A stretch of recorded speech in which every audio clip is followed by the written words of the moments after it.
यो भाई लोग, black clover की मांगा ऑफिशियली एंड हो चुकी है। As a Black Clover fan तो मैं बिल्कुल भी नहीं चाहता वो एंड हो, लेकिन क्या कर सकते हैं। और ब्लैक क्लोवर के ये 3 चैप्टर इतने महीनों बाद आए हैं। अगर तुम्हें मेरी प्रीवियस वीडियोस देखनी है, मेरा जो पुराना चैनल था वो डिलीट हो गया था, मैंने इस चैनल पर 8.5 घंटे की, जिसमें मैंने पूरी एंटायर ब्लैक क्लोवर की मांगा आफ्टर द एनिमे 172 एपिसोड के बाद और इन 3 चैप्टर से पहले तक पूरी की पूरी एक ही वीडियो में कवर कर रखी है, जिसकी लिंक तुम्हें डिस्क्रिप्शन बॉक्स में मिल जाएगी और मेरे चैनल पर भी देख सकते हो अगर तुम्हें इससे पहले की स्टोरी जाननी है। इसके अलावा मैं कागुराबाची और ओआरबी की डेली बेसिस पे 40 से 45 मिनट की लॉन्ग वीडियोस डाल रहा हूं अपने इस चैनल पर, वो तुम चेकआउट कर सकते हो। बाकी हम आज का एपिसोड स्टार्ट करते हैं। लास्ट चैप्टर के एंड में हमारा लूसियस मर गया था और जूलियस ने अपनी पूरी की पूरी पावर यूज करी थी एक तरीके से टाइम को रिवर्स करने के लिए। लाइक जितने भी मिस हैपनिंग्स हुई थी उन सब को उसने वापस कर दिया था। जितने लोग मरे थे उनमें से बहुत सारे लोग वापस आ गए थे, जिंदा हो गए थे, और वो खुद मर गया था। उसने खुद ने अपना सैक्रिफाइस दे दिया था। हम देखते हैं क्लोवर किंगडम में बहुत सारे लोग यही बातचीत कर रहे हैं कि अब नेक्स्ट विजार्ड किंग बनेगा कौन। कुछ लोग बोल रहे होते हैं जाहिर सी बात है यूनो बनेगा नेक्स्ट विजार्ड किंग। अब ये बेसिकली 6 महीने का टाइम स्किप है, तब वो डिसाइसिव बैटल हुई थी लूसियस की, और अब टाइम आ चुका है कि विजार्ड किंग के थ्रोन पे बैठना किसे है। तो ये 6 महीने बाद दिखाया जा रहा है, तब से वो टपक गया था, उसने अपना सैक्रिफाइस दे दिया था। लोग बात कर रहे हैं यूनो बनना चाहिए या फिर आस्था बनना चाहिए। एक बंदा बोलता है ये विक्ट्री होती ही नहीं अगर आस्था अपना एंटी मैजिक यूज नहीं करता। वहीं कुछ लोग अपना ओपिनियन बता रहे होते हैं कि अगर यूनो ने इतने सारे लोगों को वो इतनी बड़ी स्पेल कास्ट करके सेव नहीं किया होता तो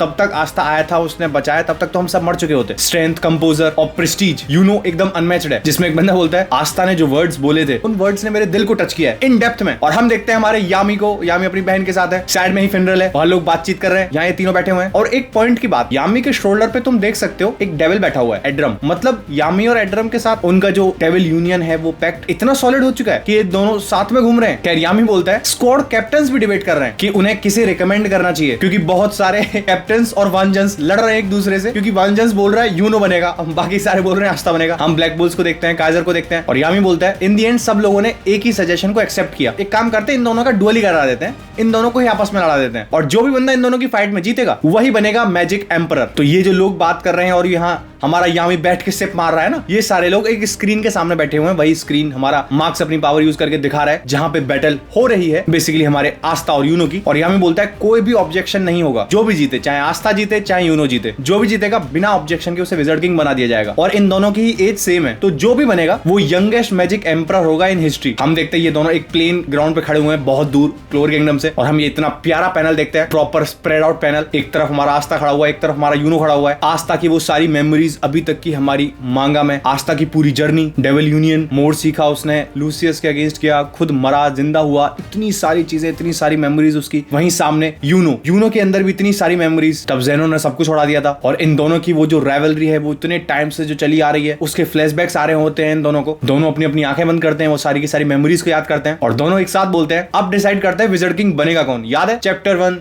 एपिसोड 1, दोनों का वो ड्रीम, दोनों एक ही ड्रीम के लिए चेज कर रहे थे। अब ये दोनों ही डिसाइड करने वाले हैं इन दोनों में से विजार्ड किंग बनेगा कौन। ये बात बोल के दोनों अपनी आंखें खोलते हैं। सामने से हमारा यूनो विंड अटैक प्रिपेयर करने लगता है, उसे फुल फोर्स से आस्था की तरफ लॉन्च करता है, लेकिन आस्था बीइंग आस्था उसे अपनी स्वॉर्ड से काट देता है। यूनो फिर से अपनी पावर यूज करता है और एक बहुत बड़ा टॉर्नेडो बना देता है आस्था के चारों तरफ। आस्था उस टॉर्नेडो को काटता हुआ बहुत स्पीड से आता है यूनो की तरफ। आस्था फुल फोर्स से अपनी स्वॉर्ड घुमाता है, लेकिन यूनो उसे आता हुआ देख लेता है, उसे डॉज करता है। और डॉज भी उसने नॉर्मली नहीं किया है, डॉज उसने किया है अपने स्टार मैजिक को यूज करके, क्योंकि जिससे वो अपना बंदा टेलीपोर्ट हो सकता है। इट इज नॉट लाइक कि वो उसकी स्पीड बहुत ज्यादा नहीं, इंस्टेंट टेलीपोर्टेशन। अब इसे तो तुम स्पीड में काउंट भी नहीं कर सकते कि लाइट स्पीड ये वो, कुछ नहीं, सीधा टेलीपोर्ट है। और यूनो हमारा स्टार मैजिक यूज करके आस्था के पीछे जाता है और वहां से बहुत सारे ब्लेड्स फेंक के मारता है आस्था की तरफ। आस्था उन्हें नोटिस करता है, की से सेंस करता है और बहुत स्पीड से गोल गोल गोल गोल घूमने लगता है अपनी स्वॉर्ड चलाता हुआ, जिससे उन्हें ब्लॉक कर पाए। फाइनली आस्था अपनी स्वॉर्ड लेता है और अपना लॉन्ग रेंज अटैक फेंक के मारता है यूनो की तरफ। अब जाहिर सी बात है ये अटैक लगता है तो काफी ज्यादा डैमेज देता है यूनो को। यूनो को आते हुए दिख रहा है, यूनो फिर से स्टार मैजिक यूज करता है। एक तो ये टेलीपोर्ट कर सकता है बंदा, जहां हमारा आस्था गोल गोल गोल गोल घूमे जा रहा है उसके एग्जैक्ट ऊपर पहुंचता है हमारा यूनो और अपना one of the most powerful arrow फेंक के मारता है आस्था के सर पे ऊपर से। आस्था उसे अपनी तरफ आते हुए नोटिस करता है, आस्था जंप करता है और उसे कैंसिल आउट कर देता है अपनी स्वॉर्ड से। वहां यूनो दूसरा अटैक प्रिपेयर कर ही रहा होता है, तब तक आस्था उसके मुंह पे चढ़ चुका है। उसे देखकर हमारा यूनो स्पिरिट ऑफ ज़फायर से अटैक करता है। आस्था उसे डॉज करता है, आस्था यूनो पे अटैक करता है, यूनो उसे डॉज करता है, लेकिन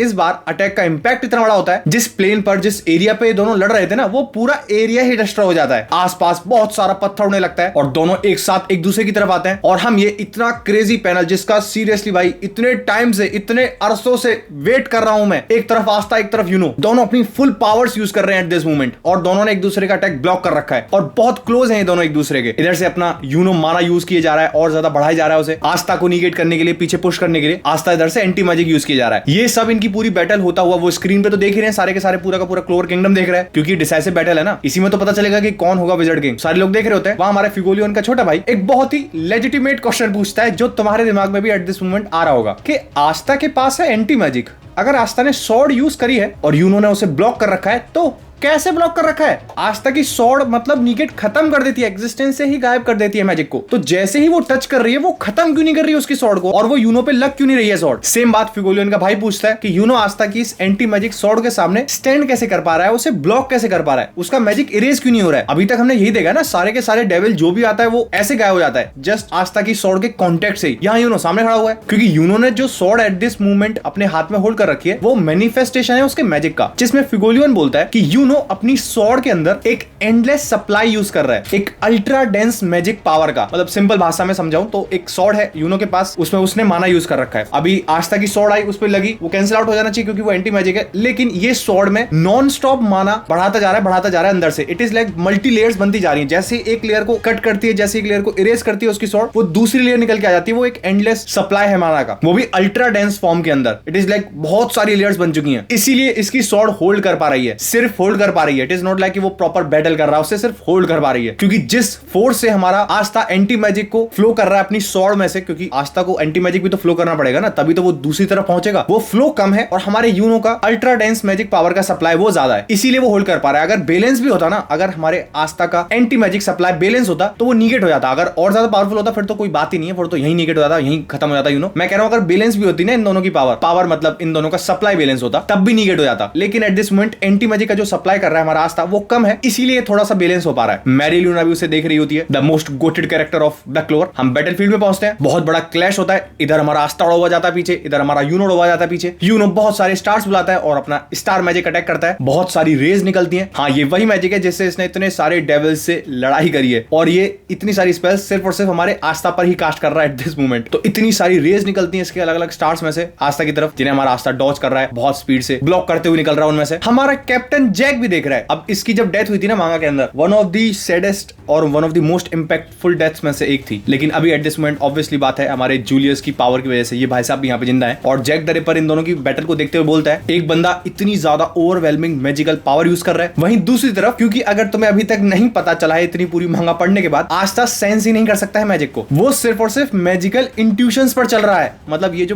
पूरी की पूरी बैटल हो रही है यूनो के अगेंस्ट, ये सिर्फ और सिर्फ इंट्यूशंस पे कर रहा है वो, जिसे देख के जैक बहुत ज्यादा इंप्रेस होता है। इनफैक्ट हमारी चिड़िया भी बोलती है कि eight this moment Aastha equally match कर रहा है यूनो को अपनी की को यूज करके, क्योंकि वो मैजिकल पावर्स को सेंस ही नहीं कर सकता है ना, सिर्फ और सिर्फ की के बेसिस पे चल रहा है वो। इनफैक्ट यामी की बहन भी बोलती है कि एट दिस मोमेंट आस्था के लिए सबसे बेस्ट तरीका होगा कि वो लॉन्ग रेंज अटैक्स करे। हम देखते हैं ऑब्वियसली आस्था पागल नहीं है, आस्था सीधा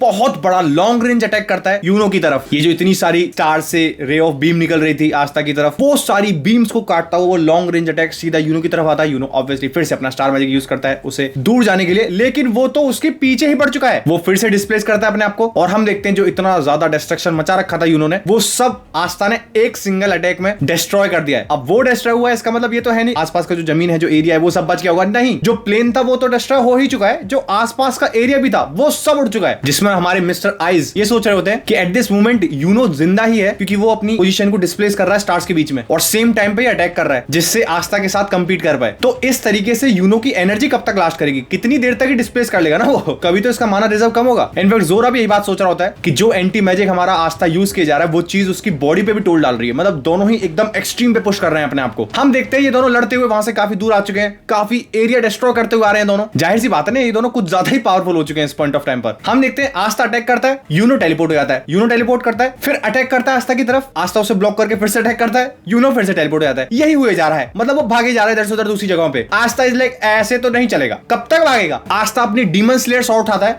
और पॉइंट करता है एक तरफ, जहां पे हमारे यूनो भाई साहब स्टार से डिस्प्लेस किए जा रहे थे ना, उसे एक ही जगह पे धर दबोचता है कि तेरे स्टार मैजिक की तो ऐसे यही रुक तू। अब उसे डिस्प्लेस ही नहीं होने दे रहा है वो, क्योंकि एंटी मैजिक उसने एक जगह पे इकट्ठा कर दिया ना उसके स्टार मैजिक की तरफ, तो वो डिस्प्लेस नहीं कर सकता है। जो नाक्ट भी बोलता है कि यूनो के इस स्टार टेलीपोर्टेशन को हमारे आस्था ने in an instant demon slayer sword से रोक दिया है। और जैसे वो यूनो की पोजीशन को फिक्स करता है कि अब यहां से हिल नहीं पाएगा ये, मतलब बेसिकली स्टार मैजिक को यूज करके डिस्प्लेस नहीं हो पाएगा। वैसे तो अपनी स्पीड से मूव कर सकता है, लेकिन स्टार मैजिक जिससे एक झटके में टेलीपोर्ट हो जा रहा है उसमें तो स्पीड ही मैटर नहीं करती ना, वो तो सीधा गायब वहां से दूसरी जगह पहुंच गया, वो नहीं कर पाएगा। उसे उस प्लेस पे रोकने के बाद हमारा आस्था बहुत स्पीड से लॉन्च होता है इधर से और फुल पावर से अपनी स्वॉर्ड स्विंग करता है यूनो की तरफ, जिसे यूनो जैसे तैसे ब्लॉक करता है। जो यूनो के पीछे इतना बड़ा पत्थर था, बोल्डर था, उसे तोड़ता हुआ यूनो पीछे तक घसीटता हुआ जाता है, उसमें खून पे खून निकलने लगता है यूनो के। अब ऑब्वियसली इतना सारा पत्थर टूटे जा रहा है तो यूनो अपना विंड मैजिक यूज करके बहुत सारे पत्थर हवा में उड़ाता है और वो बहुत सारे पत्थर एक साथ आस्था के ऊपर फेंकने लगता है, जैसे हमारा मैग्ना नोटिस करता है। और मैग्ना बोलता है Yuno at this moment target कर रहा है आस्था की इकलौती वीकनेस को। और आस्था की वीकनेस क्या है? फिजिकल अटैक्स, क्योंकि मैजिक तो आस्था के अगेंस्ट काम ही नहीं करेगा, तो फिजिकल अटैक्स ही ले लो। तो पत्थर उठा के उसके मुंह पे ही मारे जा रहा है वो, और सिर्फ एक आध नहीं, बहुत सारे पत्थर बरसाने लगता है वो उसके ऊपर। यूनो अपनी पूरी पावर यूज कर रहा है उन पत्थरों को आस्था की तरफ फेंकने के लिए। और हम देखते हैं आस्था ने जो दोनों हाथों में स्वॉर्ड ले रखी थी, इतने सारे पत्थर पड़ रहे हैं, वो दोनों स्वॉर्ड उसके हाथों में से छूट जाती है और यूनो उसके सामने ही है, इतनी बड़ी माना स्वॉर्ड उसके हाथ में। लक इज लाइक यूनो इसी चीज का वेट कर रहा था इतनी देर से। और हम देखते हैं एक जगह स्टार दिखाया जाता है हमें, और वो स्टार कहां पर है? एक बहुत बहुत ज्यादा बड़े पत्थर के ऊपर। पत्थर भी नहीं बोलेंगे भाई से, तो ऐसा चट्टान सा पहाड़ सा है ये। और उस स्टार जो वहां पर है उस पत्थर के ऊपर, वहां से उस पत्थर को टेलीपोर्ट करता है हमारा यूनो, और एक स्टार आस्था के जस्ट ऊपर होता है, तो पत्थर आस्था के ऊपर ही टेलीपोर्ट हो गया आता है और आस्था उसी पत्थर के नीचे क्रश हो जाता है, क्योंकि दोनों स्वॉर्ड तो उसके हाथों से उसने पत्थर मार मार के हटा दिए। अब आस्था बेयर हैंड है और इतने बड़े पत्थर, इतने बड़े चट्टान के नीचे चला जाता है वो। सारे लोग जो देख रहे हैं टीवी पे वो हल्ला मचाने लगता है, अरे क्या हो गया, क्या हो गया आस्था को, क्या हो गया? जिसमें हमारा गोश्त बोलता है अगर आस्था की जगह यहाँ कोई और होता ना, ये बैटल यहीं खत्म हो जाती। नोज़ेल बोलता है इस बैटल का फाइनल मूवमेंट आ चुका है, और हम देखते हैं इतनी बड़ी चट्टान बीच में से क्रैक हो जाती है। यूनो इज लाइक क्या हो रहा है? यूनो के पूरे खून ही खून निकले जा रहे हैं उसके। यूनो इज लाइक हो क्या रहा है, कैसे हो रहा है ये, कैसे पॉसिबल है ये? हम देखते हैं आस्था सिर्फ और सिर्फ अपनी रॉ बॉडी से उस इतने बड़े चट्टान को तोड़ता फोड़ता हुआ बाहर आता है। जाहिर सी बात है, इतनी बड़ी चट्टान आस्था के ऊपर गिरी है तो आस्था की भी पूरी बॉडी इतनी ज्यादा डैमेज हो जाती है, उसके भी इतने सारे खून निकलने लगते हैं, उसके भी काफी सारे कपड़े फट जाते हैं, जिसमें हमारा यामी बताता है कि आस्था ने बेयर हैंड से उस चट्टान को तोड़ा है। और हम देखते हैं भाई साहब के पास ना स्वॉर्ड है ना कुछ है, चट्टान को तोड़ने के बाद बेयर फिस्ट से यूनो की तरफ चार्ज कर देता है। आस्था भागा हुआ जा रहा है यूनो की तरफ कि तुझे तो दे मुक्के पे मुक्के ही बताऊंगा मैं तुझे। ये सरप्राइज की बात इसलिए एट दिस मोमेंट यूनो हमारा अपने माना अवतार के अंदर है, उसका स्ट्रॉन्गेस्ट फॉर्म, उसके पास स्वॉर्ड है इतनी बड़ी माना की। आस्था भाई साहब भागे हुआ आ रहे हैं कि मुक्के ही हो जाएं। अब ऑब्वियसली इतनी स्पीड से हमारा आस्था भागा हुआ आ रहा है, यूनो से नोटिस करता है और यूनो अपनी वो शील्ड बनाता है। और ये शील्ड अगर तुम भूल गए हो, इस शील्ड ने भाई लूसियस के अटैक को भी ब्लॉक कर रखा है। ये इतनी ज्यादा पावरफुल शील्ड है। उस माना शील्ड को इमर्ज करता है हमारा यूनो, आस्था के सामने लेके आता है, जिससे आस्था जो अटैक करने आ रहा है वो ब्लॉक हो जाए। लेकिन भाई हमारा आस्था बेयर फिस्ट से उसकी उस शील्ड को तोड़ता है और उसके मुंह पे भर के मुक्का देके मारता है। वहां से हमारा यूनो बहुत दूर तक घसीटता हुआ जाता है और उसका जो माना अवतार फॉर्म था वो भी उसकी बॉडी से निकल जाता है। जाहिर सी बात है, ऐसा भर के मुक्का पड़ा है और क्या होगा। और मिमोसा भी बताती है कि हमारे आस्था ने एंटी मैजिक यूज किया है। बेसिकली आस्था ने एंटी मैजिक को अपनी फिस्ट के अंदर गैदर कर लिया था और तब उसने वो मुक्का मारा, इसीलिए वो शील्ड भी तोड़ दिया उसने और इसका माना अवतार की भी ऐसी कर दी है एक ही मुक्के में। जो लोग यूनो वर्सेस आस्था इतने टाइम से वर्सेस बैटल करते हैं ना, और मैंने बहुत टाइम पहले बोला था कि इनकी कोई बैटल है ही नहीं, सेंस नहीं बनता इन दोनों की बैटल का, इसीलिए बोला था मैंने। देख लिया आस्था वर्सेस यूनो होगा क्या, एक मुक्के में यूनो घसीटता हुआ गया है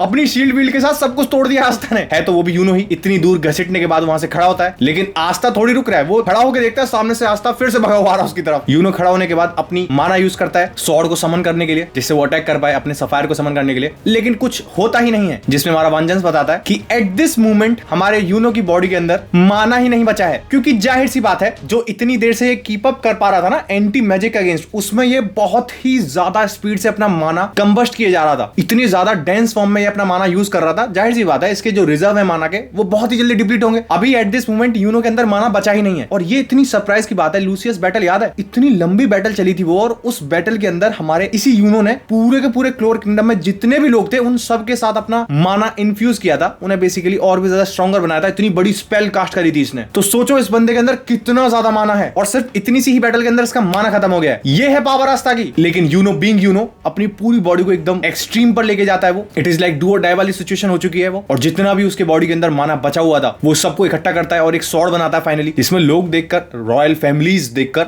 बोलते हैं इसने स्वॉर्ड कैसे बना ली, इसकी बॉडी के अंदर तो माना बचा ही नहीं है ना। जिसमें फिनरल का भाई बोलता है ऑब्वियसली ये तो टिपिकल है। जाहिर सी बात है वो अपनी बॉडी को एक्सट्रीम पे लेके जा रहा है यूनो। इधर से आस्था भगा हुआ जा रहा है, सामने से यूनो भगा हुआ आ रहा है स्वॉर्ड को लेकर। आस्था उसे नोटिस करता है। आस्था इज लाइक तुझे तो फाइनली धर दबोचना ही पड़ेगा मुझे। नोएल देख रही है, सारे के सारे रॉयल फैमिलीज देख रही हैं, और एक साथ बहुत तेज आवाज आती है। दिहले की आवाज कहां से आई है? आस्था चीखता है, और हमारे आस्था की दैट लवली स्वॉर्ड जो इतने बड़े चट्टान के नीचे दबी हुई थी, वो स्वॉर्ड उड़ती हुई आती है, उस चट्टान को डिस्ट्रॉय करती हुई, गोल गोल गोल गोल घूमती हुई। हमारा आस्था भागता हुआ अपना हाथ ऊपर करता है, उस स्वॉर्ड को हाथ में लेता है और फुल फोर्स से दे के मारता है यूनो में। बहुत बड़ा डिस्ट्रक्शन होता है, और हम देखते हैं यूनो जमीन में पड़ा हुआ है, खून पे खून निकले जा रहा है यूनो के, और यूनो अपने मुंह से खुद बोलता है कि आस्था विक्ट्री तुम्हारी हुई, तुम जीत गए। हम आस्था को देखते हैं, आस्था के ऊपर तो पूरी की पूरी चट्टान गिरी थी भाई। आस्था इज लाइक यूनो सिर्फ तुम्हारी वजह से मैंने अपने इस ड्रीम को परस्यू किया था। और हम देखते हैं सारे के सारे लोग जो टीवी पे देख रहे होते हैं सब हंगामा करने लगते हैं कि फाइनली विज़र्ड किंग हो गया, मिल गया, हमें मिल गया। और हम ये पैनल देखते हैं, यूनो जमीन में लेटा हुआ है, उसकी जो स्वॉर्ड थी वो स्वॉर्ड पूरी की पूरी खत्म हो चुकी है आस्था की स्वॉर्ड की वजह से, और आस्था ने वो स्वॉर्ड यूनो के गर्दन पे रख दी है। मतलब हमारा आस्था फाइनली विज़र्ड किंग बन चुका है। वैसे तो अभी बना नहीं है। हम नेक्स्ट चैप्टर में देखते हैं 2 साल का टाइम स्किप और दिखाया जाता है, मतलब तब से लूसियस की बैटल हुई थी, अभी हम 6 महीने का टाइम स्किप देख रहे थे। अभी जो ये पर्टिकुलर की बैटल हुई है आस्था वर्सेस यूनो, इस बैटल के भी 2 साल बाद का टाइम स्किप दिखाया जाता है हमें, जहां पे हमारे आस्था और यूनो बड़े हुए थे उस चर्च में। वहां हंगामा मचे जा रहा है, बहुत सारी भीड़ इकट्ठी है, जिसमें वो चर्च का पादरी बोले जा रहा है। यहीं पे उन दोनों हीरोज को रेज किया गया था, वही दोनों जो लड़े थे विज़र्ड किंग के थ्रोन के लिए, और वो दोनों सिर्फ इसी बैटल में नहीं लड़े हैं, वो दोनों बचपन से ही राइवल हैं। वहां उन्होंने अपना धंधा ही बना लिया है। कुछ ना कुछ लोगों को खिला रहे हैं कि यूनो की स्पेशल है, ये आस्था की स्पेशल है। और हम देखते हैं उसी चर्च में से जो छोटे छोटे बच्चे थे उनमें से एक बच्ची बोलती है मैं ये सोच रही हूँ नाश ठीक होगा ना, क्योंकि वो मैजिक नाइट्स के एंट्रेंस एग्जाम में गया है। हाँ, बेसिकली हम 2 साल बाद मैजिक नाइट्स का एंट्रेंस एग्जाम देख रहे हैं, वही जो हमने सीरीज के स्टार्टिंग में देखा था। अब हमारा नाश यहाँ पे वही एग्जाम देने आया है। सिस्टर इज लाइक तुम्हें अपना बेस्ट देना है नाश। नाश लाइक बिल्कुल। वहां पूरी की पूरी भीड़ इकट्ठा है उसी कॉलोशम के अंदर, बहुत सारे लोग जा रहे हैं एंट्री देने के लिए। हम देखते हैं सिर्फ नाश ही नहीं आया है, गौश की बहन मारी वो भी जा रही है। गौश इज लाइक मारी क्यों, तुम्हें ऐसे एंडेवर पे नहीं जाना चाहिए, तुम्हें पता है कितने सारे खतरे हैं, कितने सारे मोड हैं इस पर्टिकुलर जर्नी के अंदर। जिसमें मारी बोलती है तुम क्या बोल रहे हो भाई, तुमने इतना ज्यादा करेजियस काम किया है, इतने सारे लोगों को बचाया है, मैं तुमसे बहुत ज्यादा इंस्पायर हुई हूँ, इसीलिए तो मैं मैजिक नाइट्स के इस एंट्रेंस एग्जाम में जा रही हूँ, मुझे भी एक मैजिक नाइट बनना है, तुम दोनों जाओ और चाय पियो। अब ये दोनों किसके लिए बोल रही है? सामने गोश्त तो खड़ा हुआ है, गोश्त के पीछे ग्रे खड़ी हुई है, और मारी जाती है। गोश्त से बोलती है तुम्हारे जैसे बंदे को प्यार ही कौन करेगा जो इतनी ज्यादा ऑब्सेस्ड है अपनी बहन से। सिर्फ ग्रे नहीं एक्सेप्ट किया तुम्हें एज इट इज, तो उसे अपने से दूर मत जाने देना। तो ग्रे और गोश्त का मतलब बेसिकली कपल बन चुके हैं। काफी सारी यंगर जनरेशन को हम देखते हैं, निक को देखते हैं कि तुम्हें भी सेम एफर्ट देने हैं जैसे आस्था ने दिए थे। इफ यू डोंट रिमेंबर निक, तो वो भी एक आउटसाइडर है, आउटकास्ट है, जिससे आस्था ने बोला था जिस दिन मैं विज़र्ड किंग बनूंगा ना, उस दिन मैं क्लोवर किंगडम के पूरे रूल चेंज कर दूंगा, जितना ज्यादा ये डिस्क्रिमिनेशन होता है मैं सब खत्म कर दूंगा। मेरे विज़र्ड किंग बनने के बाद सब लोग मैजिक नाइट जा पाएंगे, और इतने ज्यादा हाई क्लास लो क्लास का जो डिफरेंस है वो सब खत्म कर दूंगा। और ये चीज रिप्रेजेंट कर रही है कि ये बंदा यहाँ इस एंट्रेंस एग्जाम में आया है, क्योंकि आस्था और यूनो सिर्फ इकलौते सिर्फ वही 2 बंदे थे जो पहली बार मैजिक नाइट्स में गए थे, आउटकास्ट जो थे। और अब इस बार तुम देख सकते हो इस एंट्रेंस एग्जाम में कितने सारे लोग हैं जो आउटकास्ट आ रखे हैं। सिर्फ यही नहीं, एल्फ से लोग आ रखे हैं, और डिफरेंट ब्रीड से, डिफरेंट लोकेशन से, चाहे गरीब अमीर, हर तरफ से लोग आए हैं इस एंट्रेंस एग्जाम में, क्योंकि कोई डिस्क्रिमिनेशन नहीं है। और शार्लेट ऊपर से देख के बोलती है कि ये सीजन फिर से आ गया इस बार। वाइस कैप्टन इज लाइक अब यंगस्टर्स बहुत ज्यादा स्ट्रॉन्गर होते जा रहे हैं पहले से, क्योंकि हमारे होप्स रेस्ट करते हैं इन्हीं लोगों पर। सिर्फ शार्लेट सोच रही होती है, एक पुराना सीन बेसिकली, वहां से थोड़ा सा फ्लैशबैक, तो हमारी यामी की बहन यहाँ से फाइनली डिपार्ट करती है लैंड ऑफ द सन के लिए। और यामी की बहन बोलती है कि तुम सब लोग इतने ज्यादा काइंड रहे हो मेरे लिए पिछले इन 6 महीने में, मैं बहुत ज्यादा शुक्रिया करती हूँ तुम्हारा। और हम देखते हैं जिस शिप में जा रही है वो शिप में आगे खड़ी हुई है मैरीलूना, मतलब मैरीलूना लैंड ऑफ द सन में जा रही है, क्योंकि उसके लिए यहाँ पर और कोई फाइटर बचा ही नहीं है ना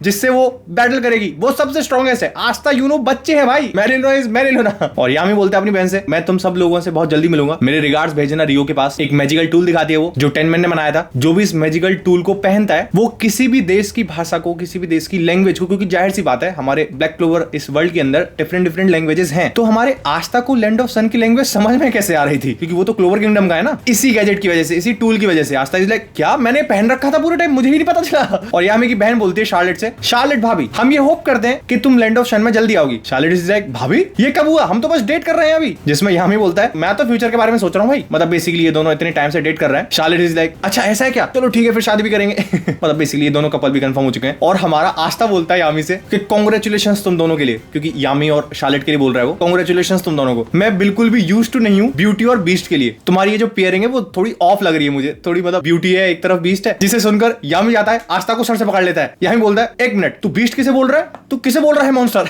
जिसमें आस्था बोलता है कि कैप्टन यामी तुम अब विजर्ड किंग हो। मतलब ये चीज ये स्टेट कर रही है, ये जो पिछले 2 साल का टाइम पीरियड था ना, मतलब तब से हमारा जूलियस मरा है और उसने अपनी पावर यूज करके सब कुछ ठीक कर दिया था, उसके बाद वो सेक्रीफाइस कर दिया था ना उसने, तो जूलियस के मरने के बाद, सेक्रीफाइस के बाद अभी तक हमारा यामी विजर्ड किंग था, जो कि जाहिर सी बात है जूलियस ने बोला भी था यामी से संभाल के रखना, तो इसका विजर्ड किंग बनना कोई आउट ऑफ द क्वेश्चन नहीं है, यही विजर्ड किंग बनता जूलियस के बाद, ज्यादा सेंस भी बनाता है। तो हमारे आस्था से पहले एक आउटकास्ट यामी ऑलरेडी विजर्ड किंग बन चुका है, और जो भी आस्था ने बात बोली थी कि तुम अब विजर्ड किंग बन चुके हो यामी, ऐसे कैसे बोल रहे हो तुम? ऐसे बेइज्जती हो रही है, जिसमें यामी बोलता है मेरे लिए तू हमेशा मेरा ही बच्चा रहेगा, चाहे तू खुद विजर्ड किंग बन जाए, चाहे मैं कुछ और बन जाऊं, मेरे लिए तू मेरा बच्चा ही रहेगा, समझा? ज्यादा मत बोल, मैं कैप्टन हूं तेरा। जिसमें यामी की बहन बोल के जाती है मैं इस किंगडम का फ्यूचर देखना चाहती हूँ, तुम्हारे लीडरशिप के अंदर अगर कुछ भी होता है तुम हमें कॉल कर सकते हो, और उनकी शिप वहां से चली आती है। बेसिकली वो आस्था से बोल के गई थी, क्योंकि अभी यामी के बाद तो विजर्ड किंग आस्था ही बनेगा ना, और यामी बोलता है आस्था से हाँ वैसे मुझे एक और बात कहनी थी, मैं तेरी कमांड के अंडर काम नहीं करूंगा, क्योंकि आस्था विजर्ड किंग बनेगा, यामी को अपनी पोस्ट आस्था को देनी पड़ेगी, और एक पॉइंट ऑफ टाइम पर पूरे क्लोवर किंगडम का लीडर तो एक ही हो सकता है ना, आस्था। अगर यामी विजर्ड किंग नहीं रहेगा, आस्था विजर्ड किंग होगा, तो आस्था जो भी बोलेगा यामी को वही करना पड़ेगा। यामी बोलता है मैं तेरी कमांड नहीं सुनूंगा कभी भी। आस्था से क्या? यामी बोलता है मैं कोई भी पोजीशन ले लूंगा जो भी अवेलेबल होगी, जो भी फ्री होगी, और मैं हमेशा एक मैजिक नाइट ही रहना चाहता हूँ, और रही बात लीडरशिप की तो मैं रिटायर कर चुका हूँ, मैं कैप्टन नहीं बनूंगा। जिसमें आस्था बोलता है ये सब तुमने अकेले कैसे डिसाइड कर लिया, ये सब हो क्या रहा है? आस्था बोलता है वैसे बेटर ये है कि तुम मैजिक नाइट्स में रहो, मेरे पास भी एक एज अ गार्जियन रहेगा जिससे मैं कुछ भी कंसल्ट कर सकता हूँ, क्योंकि नेक्स्ट विजर्ड किंग तो यही रहेगा ना, एक बंदा होना चाहिए सीनियर जो इसे बता सके कि क्या हो रहा है क्या नहीं हो रहा। वो सब सोचती है हमारी शार्लेट, वाइस कैप्टन पूछती है उससे यामी क्या कर रहा है आजकल, शार्लेट बोलती है सेम, वो नहीं मतलब है बिल्कुल भी, मैं अभी भी यूज्ड टू नहीं हो पा रही हूँ इस चीज के कि मैं और यामी डेट कर रहे हैं या फिर रिलेशनशिप में। यार हम लोग ब्लैक बुल्स के उस लीजेंडरी हाइडआउट में पहुंचते हैं, वेनिसा एकदम दारू पीने के बाद भगी हो जाती है कि कैप्टन टेस्ट स्टार्ट होने वाला है, चलो। गेट खोलती है वो, और अंदर कौन बैठा हुआ है, कौन है कैप्टन? नन अदर देन नाक्ट। हाँ, ब्लैक बुल्स का कैप्टन नाक्ट बन चुका है, क्योंकि ऑब्वियसली यामी हमारा विजर्ड किंग बन चुका है ना, और उसके बाद आस्था बन गया विजर्ड किंग, और उसने कैप्टनसी से रिजाइन कर दिया है कि मुझे लीडरशिप चाहिए ही नहीं। नाक्ट बोलता है अगर तुम्हें पता है कि टेस्ट स्टार्ट हो रहा है तो तुमने इतनी पी क्यों रखी है, मदद करो मेरी काम में। जिसमें वेनिसा इज लाइक नहीं मेरा खुद का बिजनेस है जो मुझे अटेंड करना है, और हम देखते हैं पूरा का पूरा ब्लैक बुल्स का हाइडआउट हिलने लगता है एक साथ, नाक टाड़ा टेढ़ा हो जाता है कि ये क्या हो रहा है। हम देखते हैं मैग्ना और लक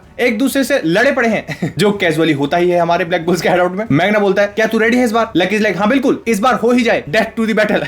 नाक शैडो में से इमर्ज होता है कि तुम दोनों कभी थोड़ी देर के लिए शांत बैठोगे नहीं बैठोगे। अब वो दोनों लड़े जा रहे होते हैं एक साथ, वो एक ट्रैप को ट्रेयर कर देते हैं, वहां पे बहुत बड़ा ब्लास्ट होता है, धुआं ही धुआं। जोरा बोलता है बहुत बढ़िया, धन्यवाद मेरे टेस्ट सब्जेक्ट्स बनने के लिए, तुम्हारा थैंक यू। मैं अपनी नई अल्फा सीरीज बना ही रहा था, ये ट्रैप्स बना ही रहा था, और तुम मेरे ट्रैप में जाके फंसी हो। हम देखते हैं मैग्ना लक के एकदम धुएं धुएं हो रखे हैं। मैग्ना इज लाइक बहुत अमेजिंग था मेरे भाई। लक बोलता है ब्लास्ट तो बहुत बढ़िया था, एकदम टॉप नॉच, दोनों के मुंह जल रखे हैं, ब्लास्ट हुआ इनके मुंह पे, ब्लास्ट एकदम टॉप नॉच था। नाग बोलता है अरे अब चल भी लो, वहां पे टेस्ट स्टार्ट होने वाला है। हम बाकी के मेंबर्स को भी देखते हैं, वो दोनों ताश बजाए जा रहे हैं वहां पे, गॉर्डन और हेनरी वहां पे ताश बजाए जा रहे हैं। अब तुम सोच रहे हो कि सारे के सारे हमने ब्लैक बुल्स देख लिए हैं, फिनरल कहां पर है? फिनरल वहां रोए जा रहा होता है, मैं बहुत ज्यादा एक्साइटेड हूं, मेरे बेबी होने वाला है? हाँ, इन भाई साहब की शादी हो चुकी है और प्रेग्नेंट भी हैं ये फिनेसे के साथ। फिनरल बोलता है मैं जल्दी जल्दी अपना काम खत्म करके आता हूँ, आज और भी जल्दी आऊंगा क्योंकि तुम ऐसे प्रेग्नेंट हो, तुम बहुत ज्यादा तकलीफ हो रही होगी। इसमें फिनेसे बोलती है अरे तुम ऑलरेडी बहुत जल्दी आते हो, कोई दिक्कत वाली बात नहीं, आराम से आओ, अपना काम पूरा करके आओ। फिनरल का भाई सोच रहा होता है मैं फाइनली अब एक अंकल बनने वाला हूँ, और फिनरल बोलता है इवन सो मैंने एक्सपेक्ट नहीं किया था कि पेरेंटहुड में वो मुझे बीट कर देगी। अब और कौन पेरेंट बन गया भाई ब्लैक बुल्स के अंदर से? भूल रहे हो एक और कैरेक्टर है चार्मी। हम देखते हैं एक पैलेस के अंदर चार्मी और रिल, बेसिकली इन दोनों की शादी हो चुकी है और इनके हैं 7 बच्चे। आई एम नॉट किडिंग, तुम इस फ्रेम में गिन सकते हो। वो दोनों उन्हें खाना खिला रहे होते हैं, पीछे से हमारा बटलर रोए जा रहा है रिल का कि ये सीन बहुत ज्यादा हार्ट वार्मिंग है मेरे लिए। जिसमें रिल बोलता है अरे आराम से भाई, अब मैं फादर बन चुका हूं। तभी उसके स्क्वाड की वाइस कैप्टन आती है कि कैप्टन रिल टेस्ट होने वाला है, मतलब बेसिकली मैजिक नाइट्स एंट्रेंस का एग्जाम होने वाला है। रिल इज अरे मैं तो बोल ही गया था, आ रहा हूं जल्दी आ रहा हूं। खैर सब बढ़िया चल रहा है, हम अंदर क्लोवर किंगडम में पहुंचते हैं। मिमोसा और नोएल खड़ी हुई है और आपस में बात कर रहे हैं दोनों, और नोएल बोलती है ये बंदा ट्रांसेंड कर चुका है विजर्ड किंग की पोजीशन को। मिमोसा बोलती है ऑब्वियसली उस विजर्ड किंग की पोजीशन के लिए आस्था से ज्यादा वर्दी कोई और है ही नहीं पूरे किंगडम के अंदर एट दिस मोमेंट। जिसमें नोएल बोलती है अब हम ये बात कर ही रहे हैं, मैंने सुना है लोलो पेचका और गाजा इन दोनों की शादी हो चुकी है। मिमोसा बोलती है आप ग्रेट न्यूज, इनफैक्ट मैंने तो ये भी सुना है मैरी लियोना, हाँ बिग सिस्टर, उसकी शादी हो रही है लैंड ऑफ द सन में। अरे कौन है ये जो अपनी मौत चाहता है? नोएल भी ये बात पूछती है किसमें इतनी हिम्मत हुई? कौन करना चाहता है शादी? खैर नोएल बोलती है कि मैंने अभी तक वेट किया, तब तक ये विजर्ड किंग का बर्डन सेटल नहीं हो गया। हम देखते हैं फिगोलियन को, उसके पूरे के पूरे स्क्वाड को, हमारा जैक द रिपर और हमारा लॉर्ड सेके भी दिख जाता है हमें। लॉर्ड सेके की जय हो भाई। इनफैक्ट डामनाथियो जिसे देख के हमेशा मेरा मन करता है कि इसे मारो, वो भी जिंदा है। हमारा अर्लियर स्क्वाड वो खून पीने वाली बंदी, पूरी की पूरी सिल्वा फैमिली, हम सबको देखते हैं बेसिकली, ग्लिम्स देखते हैं हर किसी का। और नोएल बोलती है मैंने अभी तक वेट कर लिया, लेकिन अब हमारी बैटल स्टार्ट होती है। मिमोसा, अब इन दोनों की बैटल कौन सी स्टार्ट हो रही है? मिमोसा बोलती है मैं तुम्हारी हर एक मूव देखने वाली हूं नोएल, सब कुछ कैप्चर करूंगी मैं। नोएल बोलती है बाद में मिलते हैं, मैं अभी लंच पे जा रही हूं अपने सिबलिंग के साथ, जिसमें मिमोसा इज लाइक बहुत ही ज्यादा वंडरफुल बात है, शायद मुझे भी अपने भाई के साथ कभी लंच पे जाना चाहिए। अब ये बेसिकली उसी की बात कर रहे हैं कि आस्था के साथ कौन पार्टनर अप होगा, कौन पार्टनर बनेगा आस्था का। हम उस चिड़िया अपनी सैकरी को देखते हैं, वो इसी बिल्डिंग में जहां पे दोनों बात कर रहे हैं वहीं पे बैठी हुई है बाहर, और वो क्लोवर किंगडम की तरफ देख के सोच रही होती है कि क्लोवर किंगडम फाइनली इतने टाइम बाद पीस में पहुंचा है। और ये बहुत बहुत बड़ी बात है। हमें सारे के सारे डिफरेंट डिफरेंट कैटेगरीज दिखाई जाती हैं, हमें फेरीज दिखाई जाती हैं, हमें विचेस दिखाई जाती हैं, और हम देखते हैं किसमें इतनी हिम्मत हुई है मेरिलियोना से शादी करने की। हम लैंड ऑफ द सन में पहुंचते हैं, मेरिलियोना लड़ रही होती है योसोका के साथ, मतलब बेसिकली इन दोनों की शादी होगी। और हम इस सीन में मार्स और फना इन दोनों की तो शादी ही देखते हैं। अगर तुमने भूल गए हो, ये वही दोनों बच्चे हैं जो डायमंड किंगडम ने फोर्स किया था, इनके ऊपर एक्सपेरिमेंट्स करे थे। इन दोनों की शादी दिखाई जाती है। वहां लोलो पेचका और गाजा, वहां हमारा वेंजेंस विलियम वेंजेंस एल्स के पास जाता है, मतलब बेसिकली ऑलमोस्ट चारों तरफ पीस है। और हम देखते हैं फाइनली यूनो को अपने मिस्टर ग्लासेस के साथ, और यूनो बोलता है माफ करना मुझे, मैं जस्ट अभी आया हूं स्पेड किंगडम से। अगर तुम भूल गए हो तो ये भाई साहब स्पेड किंगडम की भी तो किंग है, जिसमें हमारा मिस्टर ग्लासेस बोलता है ये तुम्हारी प्राइमरी ड्यूटी है एज अ स्क्वाड कैप्टन, मतलब हमारे यूनो स्क्वाड कैप्टन बन चुके हैं। अभी तक वाइस कैप्टन था वो, अभी कैप्टन बन चुका है, वो प्रमोट हो चुका है। और वो बोलता है मैं मेक श्योर करना है तुम ऐसे ही टैलेंटेड बंदों को, न्यू कमर्स को अपने स्क्वाड के अंदर शामिल करो। यूनो इज लाइक ऑब्वियसली मैं चाहता हूं ऐसे किसी बंदे को जो मेरी डिटर्मिनेशन को सरपास करेगा। खैर ये लोग ये सब बात करते हुए निकलते हैं बाहर। वहां पूरी की पूरी अनाउंसमेंट हो रही होती है कॉलोसियम में, बहुत सारे एंट्रेंस टेस्ट देने के लिए बहुत सारे बंदे आए होते हैं, बच्चे आए होते हैं बेसिकली। अनाउंसमेंट होती है कि हम अब अनाउंस करते हैं start of Magic Knights entrance exam. सारे के सारे कैप्टन्स वहां पे पहुंच चुके हैं, मतलब सारे के सारे स्क्वाड्स के, और वो एग्जाम स्टार्ट हो रहा होता है। तभी हम देखते हैं बहुत बड़ा ऐसे भूकंप आता है, पूरी की पूरी एरिया हिल जाता है, पूरा का पूरा एरिया शेक हो जाता है। सारे के सारे बच्चे, सारे के सारे लोग आसपास देखने लगते हैं कि ये क्या हो रहा है। हमारा मार्क्स आता है अपीयर होकर और बताता है कि एक एनिमी ने अटैक किया है। एक सेकंड, अरे अभी तो सब पीस में चल रहा था, क्या हो गया ये? एक एनिमी ने अटैक किया है, एक मैसिव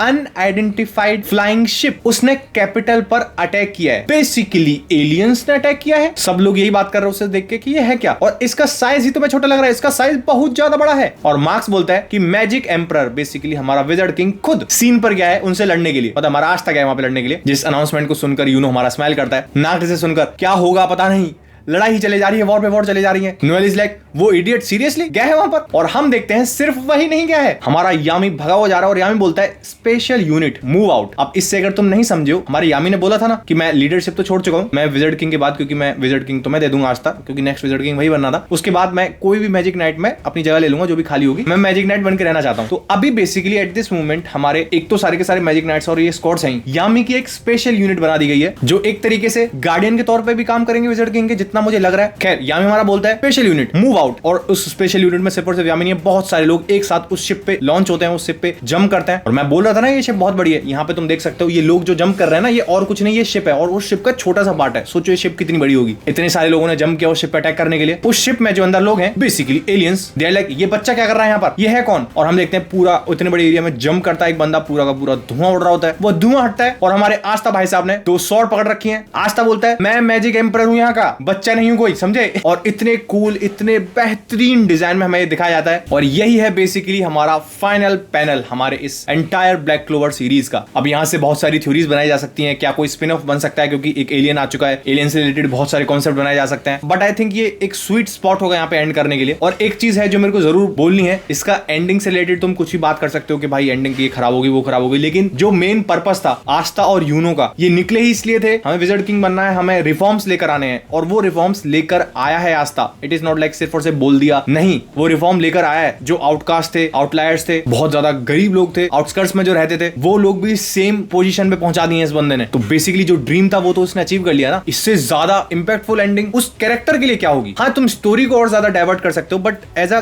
कैरेक्टर आस्था के कैरेक्टर जो गोल था वो उसने अचीव कर लिया है। सिर्फ और सिर्फ विजार्ड किंग बनना ही उसका गोल नहीं था, उसके बाद उसे रिफॉर्म्स भी लेकर आने थे, और वो लेकर आया है वो बंदा। और अगर तुम्हें पता नहीं है, ये दोनों 15 साल के थे तब इन दोनों ने कसम खाई थी कि हम विजार्ड किंग बनेंगे, और अभी एट दिस मोमेंट ये 19 साल का है तभी विजार्ड किंग बना है, बेसिकली 4 साल। तो ये जो पूरी जर्नी है ना ब्लैक क्लोवर की, ये 4 साल की थी, लेकिन as a reader, as a viewer, हमारे लिए जर्नी पूरे के पूरे 11 साल की थी। हमने 11 साल इसकी स्टोरी को पढ़ा है, देखा है, एनिमे के थ्रू हो, मांगा के थ्रू हो। मैं इस जर्नी का बहुत बहुत बहुत बड़ा फैन हूं। इसमें कोई क्रिटिसिज्म नहीं आता है कि अरे ये तो मिड क्लोवर है, ये है वो है, बट आई थिंक तब तुम पूरी की पूरी स्टोरी को पढ़ते हो, कैरेक्टर्स के साथ कनेक्ट करते हो, और वो भी इतने सालों से कनेक्टेड हो जैसे मैं कनेक्टेड हूं ब्लैक क्लोवर के साथ, तो उसमें वो लॉजिकल आर्ग्यूमेंट नहीं हो सकता है। जैसा मैंने अपने शॉर्ट में बताया था कि क्रिटिकली 1000 चीजें हैं जिन पे तुम पॉइंट आउट कर सकते हो कि ये गलत है, ये गलत है, ये गलत है, बट वो इमोशन बहुत ज्यादा बड़ा है कि ब्लैक क्लोवर फाइनली खत्म हो चुकी है। I just love this series. मैं खुद हमेशा बोलता रहता हूँ कि पुश पास्ट लिमिट्स, इसी सीरीज का डायलॉग है वो। और ऑब्वियसली अभी ये सिर्फ और सिर्फ मांगा खत्म हुई है, इसका एनीमे अक्टूबर में आएगा। और अभी हमारे आस्था का कौन सा रिलेशनशिप होगा, मे बी वो 4 अगस्त को जो इसका वॉल्यूम आएगा ना, उसमें मे बी स्पेशल कुछ एडिशन कर दिया जाए और उसमें इनका रिलेशनशिप बता दिया जाए। हू नोस। तब तक के लिए तो ये वेगली छोड़ दिया गया है कि ऑडियंस खुद डिसाइड कर लो मिमोसा या फिर नोएल।